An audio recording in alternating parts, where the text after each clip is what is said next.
My father-in-law, and the fourth-generation owner of Italian Harris, Justin, has passed away. Nancy, can I talk to you for a minute? After the funeral had mostly concluded, Amy called out to me and led me to a secluded spot in the venue, away from everyone else. Here, this is the will. Read it.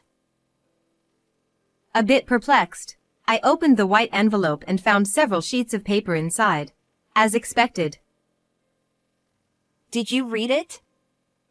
So, here's the deal. That building belongs to us blood relatives. You can take the Harris name and 2 of the employees, but everything else stays behind. In other words, what she was really saying was this. The property goes to the blood relatives. So the store you've supported until now? You'll have to run it somewhere else.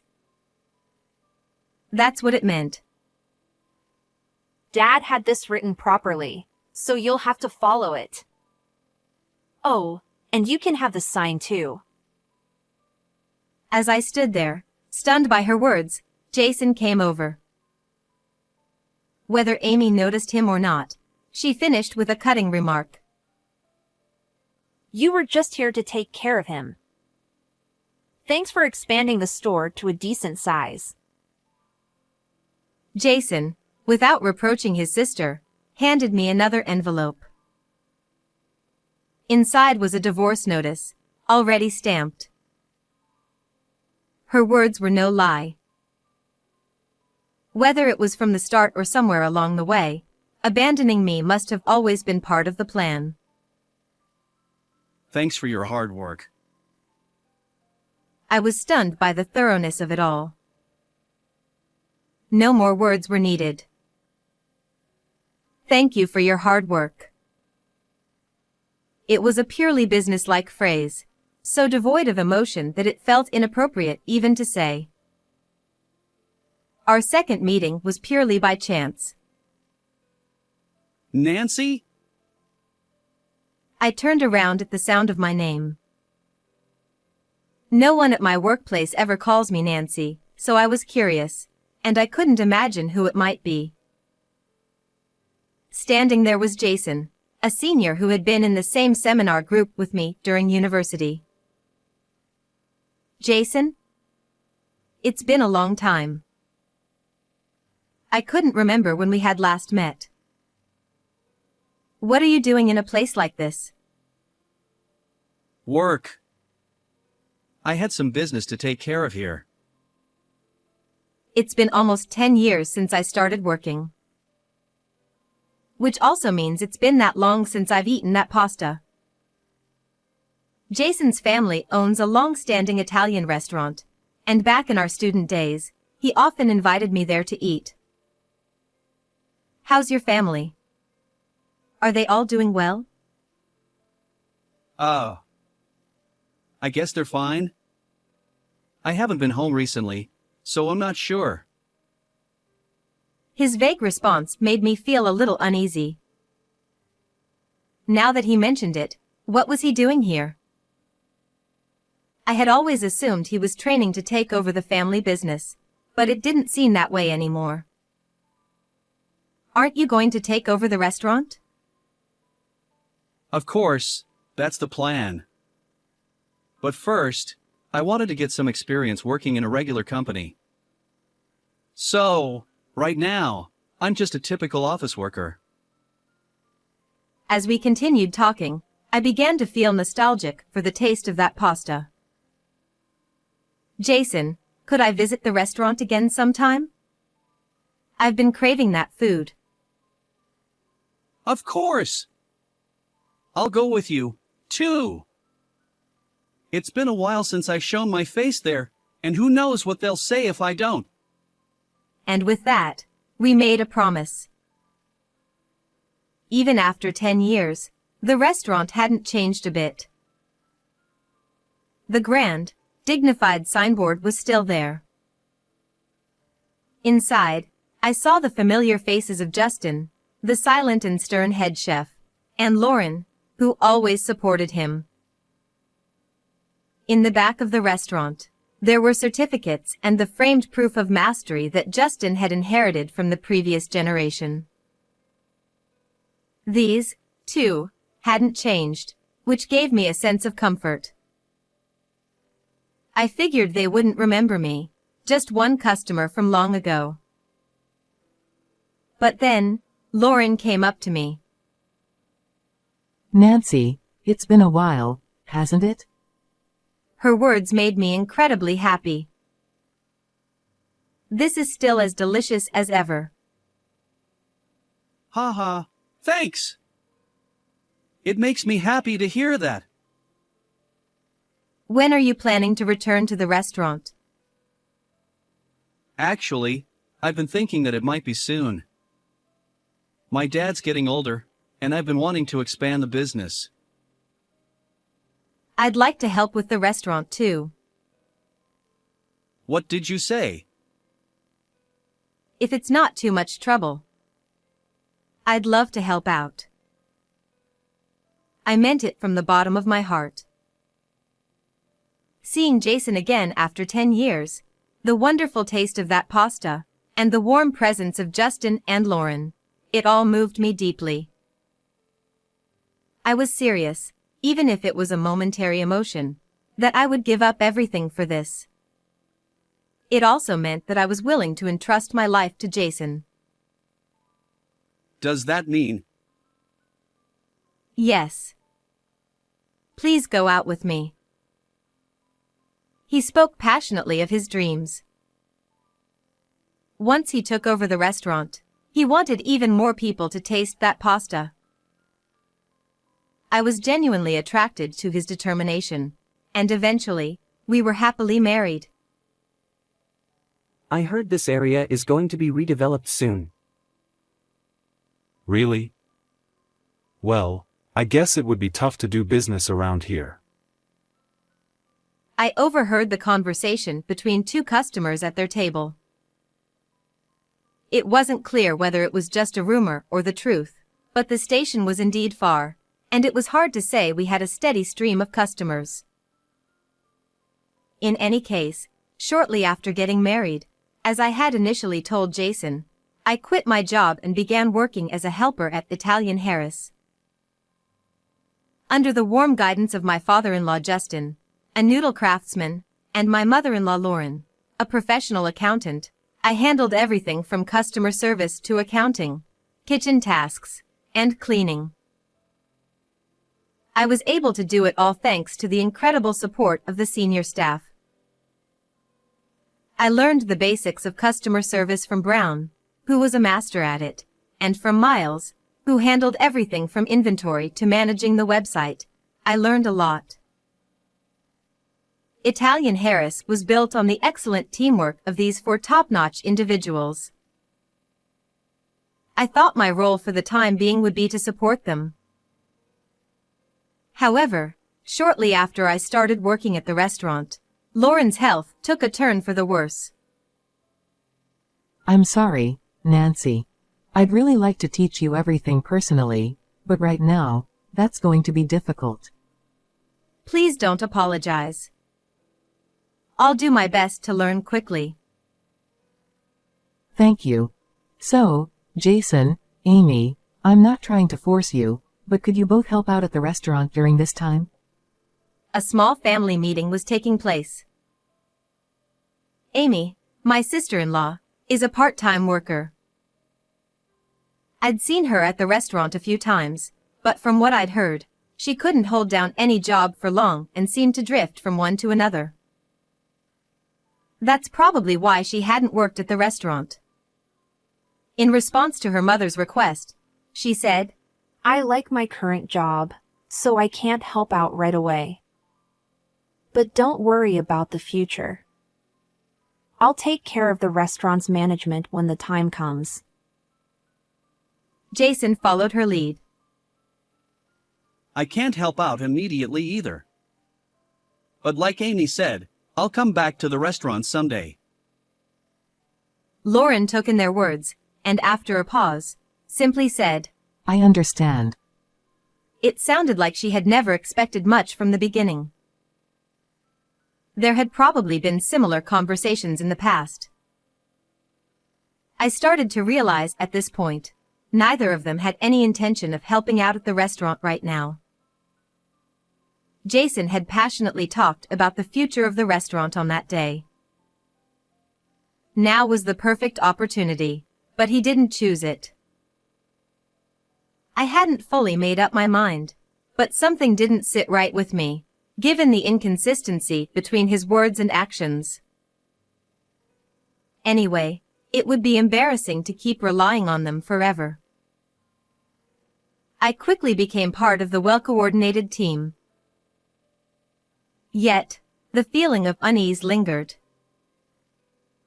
That night, I approached Jason to talk. Why didn't you offer to help? Isn't this a chance to grow the restaurant? Then, for the first time, he said something he had never mentioned before. Honestly, I don't like how strict they are. I'm sure Amy feels the same. We're not the kind of people who put in that kind of effort. It's true that he's loose with time, promises, and pretty much everything, so it's no surprise that he clashes with Justin's strict nature. However, it's easy to imagine that without Justin's discipline, the restaurant wouldn't have lasted this long. If Jason completely rejects that, expanding the restaurant isn't even a conversation worth having. So, when do you plan to get involved? Probably when Dad retires. Does he understand how late that would be? I tried to persuade him for about an hour, but I didn't feel like I made any progress. After working at Italian Harris's for a few months, I realized something. Justin is truly a quiet man who barely speaks. The only time I heard his voice was when he called out orders like tomato pasta or margarita. His constant silence made him seem perpetually grumpy, and I couldn't help but feel uneasy around him. But it was Brown and Miles who helped me through it. Don't worry. The boss isn't mad. He rarely gets angry. Honestly, I think he likes you. He's a lot scarier with me. He's much softer around you, Nancy. They constantly reassured me. And when Lauren was feeling well, she would teach me how to manage the business step by step. Nancy, you're picking things up fast. I think it's thanks to my previous job. And, of course, Lauren has been so thorough in her guidance. You say the sweetest things. Thankfully, because I used to work in accounting, I easily picked up on the terms, and Lauren was a great teacher. I could really feel myself growing. But that environment didn't last long. Lauren's condition worsened, and Justin developed osteoarthritis in his right knee. At this rate, the restaurant's future was in jeopardy. So, Brown, Miles, and I decided to discuss the possibility of asking Jason and Amy to help again. So, Jason, Amy, can you help us out? We need your support.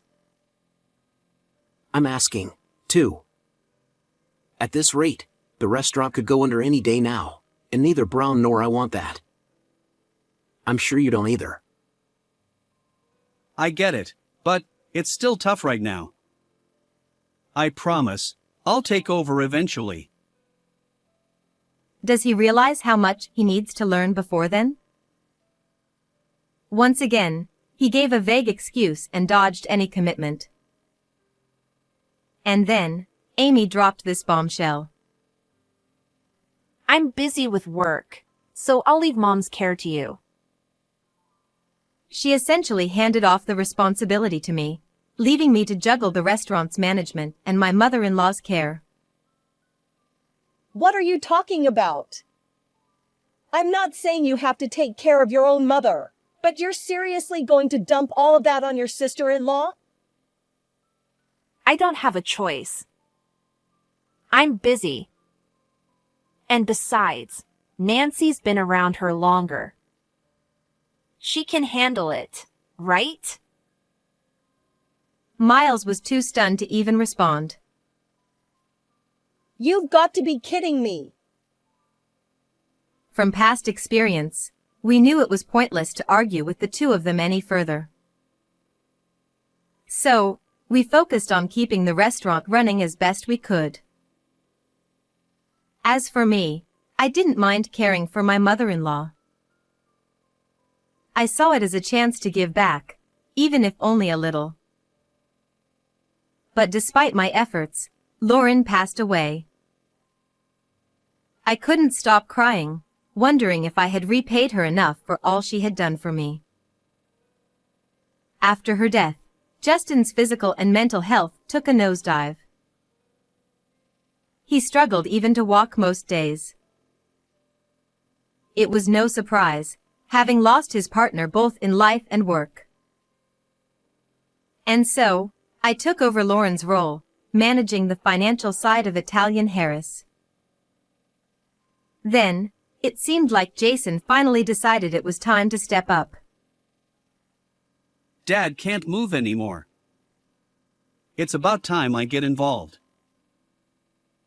It was a much-needed offer. But when we opened the lid, it was nothing more than him hanging around the restaurant, shouting out unhelpful suggestions. Maybe you should try doing this a little differently? He was all talk, never lifting a finger. Soon, he started saying things like, If I were the owner, I'd do it this way. or, Let's hire some young kids as part-timers. he kept making outrageous suggestions without any intention of rolling up his sleeves to help. The atmosphere only worsened because he neither made noodles nor seemed to have any desire to keep the restaurant running. Before long, Amy started showing up more frequently too, and there was even a hint of mockery in the way she looked at the three of us, working desperately. I remembered something Jason had once told me. Amy had always hated studying or putting in effort, and she looked down on people who worked hard. That was exactly what was happening now. She only showed up when Justin wasn't around, when his condition prevented him from coming to the restaurant, which made it all the more insidious. Nancy, don't worry about it.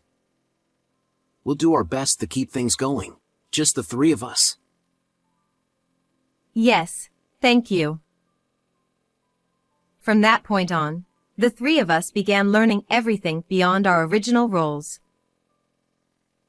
Brown handled odd jobs in the kitchen, Miles took over customer service and accounting, and I learned everything from how to make noodles to the proper techniques for preparing broth. Everything Justin could teach me. 9 years passed, and then the inevitable day arrived. Justin, the fourth-generation owner of Italian Harris's, passed away. Despite his struggle with arthritis in his later years, he continued making noodles, entrusting all his skills to me before passing peacefully from old age. You took care of him for 9 years. Thank you for everything. It's no exaggeration to say that this place kept running because of you. That's not true. I could only do it because of you two and Justin. Without you, I wouldn't have made it through those difficult times. Regular customers also attended the funeral, and while somber, it was filled with a warm atmosphere honoring Justin's achievements. But there was one person who spoiled that mood. Nancy, can I talk to you? After the funeral had mostly wrapped up, Amy called me aside to a secluded corner of the funeral hall. Here, this is the will. Read it now. Why the urgency? Puzzled, I opened the white envelope and found several pages of legal documents inside. After reading them, nothing seemed amiss. Did you read it? So, as you can see, the land and building belong to us blood relatives. You can take the Harris name and the 2 employees, but everything else stays. In other words, she was saying, Since the property goes to us, you'll have to take your restaurant elsewhere, even though you've supported it all this time. the handwriting was clearly Justin's. After nearly 10 years of seeing it, there was no mistaking it. Dad wrote this properly, so you'll follow it. Oh, and I'll give you the signboard. It's old anyway. As I stood there, stunned by her words, Jason appeared. Whether he knew what was happening or not, Amy finished with a dismissive remark. You were just here for the caregiving. Thanks for keeping the restaurant afloat until now. To her, I was nothing more than a convenient tool. Jason didn't scold her at all. Instead, he handed me another envelope. Inside was a divorce agreement, already stamped. Her words weren't lies. At some point, or maybe from the very beginning, discarding me had always been part of their plan. It's over now. Thanks for your hard work. I was only slightly surprised at how thorough their plan had been. Amy had coerced her sick father into writing the will, and as soon as I was no longer needed for their parents' care, Jason discarded me. They had prepared for this day. There was nothing left to say. Thank you for your hard work. It was a cold, professional response, devoid of any emotion. Barely appropriate for the situation. As I left the funeral hall, Brown and Miles were waiting for me. My senior colleagues who had truly shared in both the hardships and joys of these last 9 years. What did she say? She told me they're leaving us the name and the signboard. It's clearly stated in the will. I see. It's been a long road, but first things first. Congratulations, Nancy. Thank you.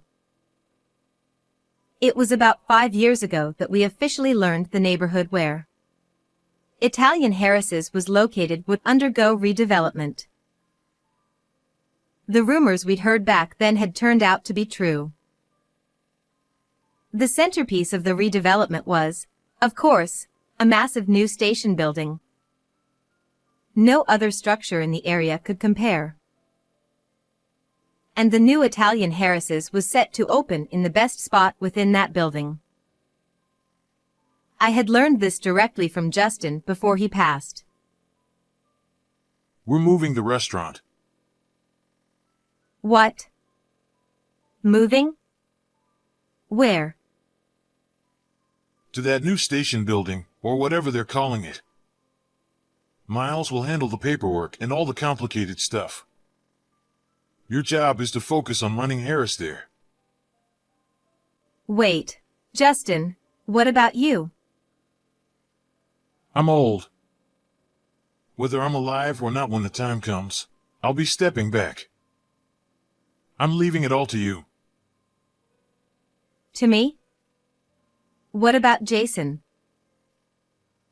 You know he and Amy don't care. It has to be you. That's why I've drilled pasta making into you all this time. When I later told Brown, she revealed that she already knew. Apparently, the owner of the upcoming station building had been a regular customer at Harris and had personally invited us to open there. Naturally, Jason and Amy had no clue, which is why on that day, They thought they were cutting ties with the foolishly hardworking sister-in-law by showing me the will.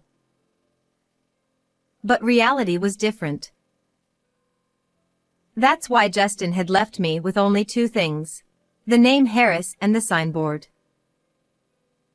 Though there was a tinge of sadness, the relaunch of Italian Harris's didn't require the land or the building. The new location's opening was a great success. Whether it was because we had announced the move on the website and at the old storefront, or simply because of the new station building's buzz, we had a steady stream of customers. At a prominent spot in the brand new restaurant, the signboard and my certificate of mastery were proudly displayed.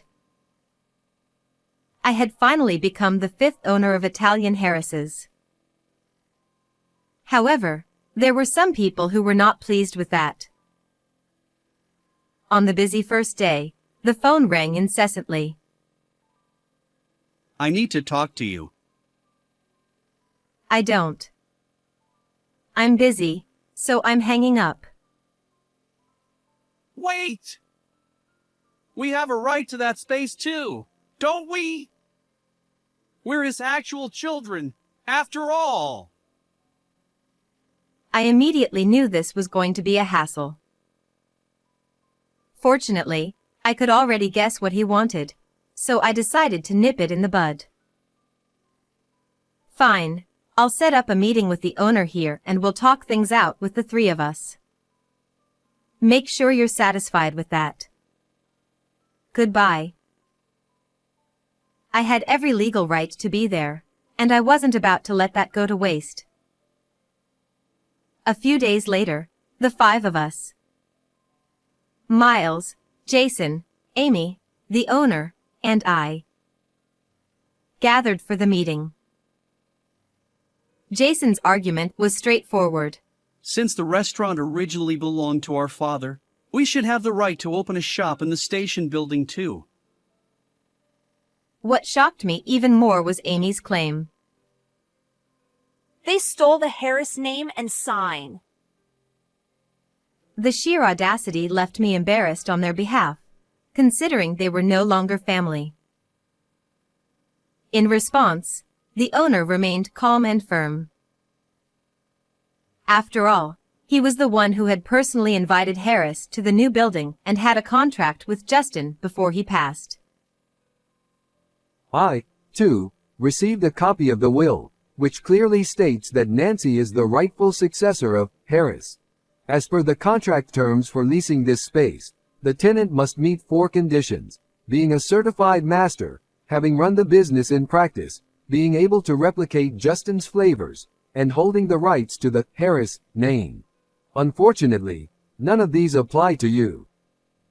After hearing this, Jason and Amy went silent, unable to continue their claims. If there are no further objections, we'll end the meeting here. I appreciate your time, Harris, especially during such a busy period.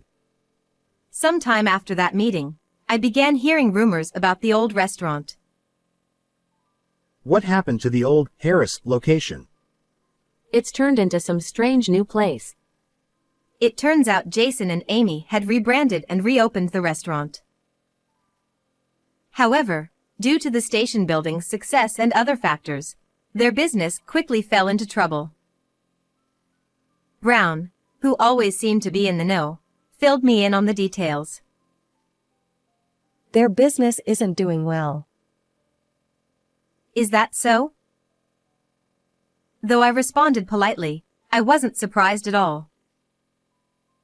Jason had only ever been a company employee, so his knowledge of business management was close to zero. But the real disaster was Amy. Apparently, she believed that once she became the owner, she could dump all the work on the employees and make money without lifting a finger. That attitude backfired spectacularly. Keeping the Italian restaurant's original foundation, she constantly changed the concept, interior, and even the business strategy, racking up debt in the process. By the time she realized she wasn't fit to run a business and stepped down, All that was left was an enormous amount of debt. So, what happened to them now? I asked. From what I hear, Amy's turned to alcohol and isn't herself anymore. Jason quit his corporate job and is trying to run the business himself to fix everything, but I don't see how that's going to work out. Ah, there you two are.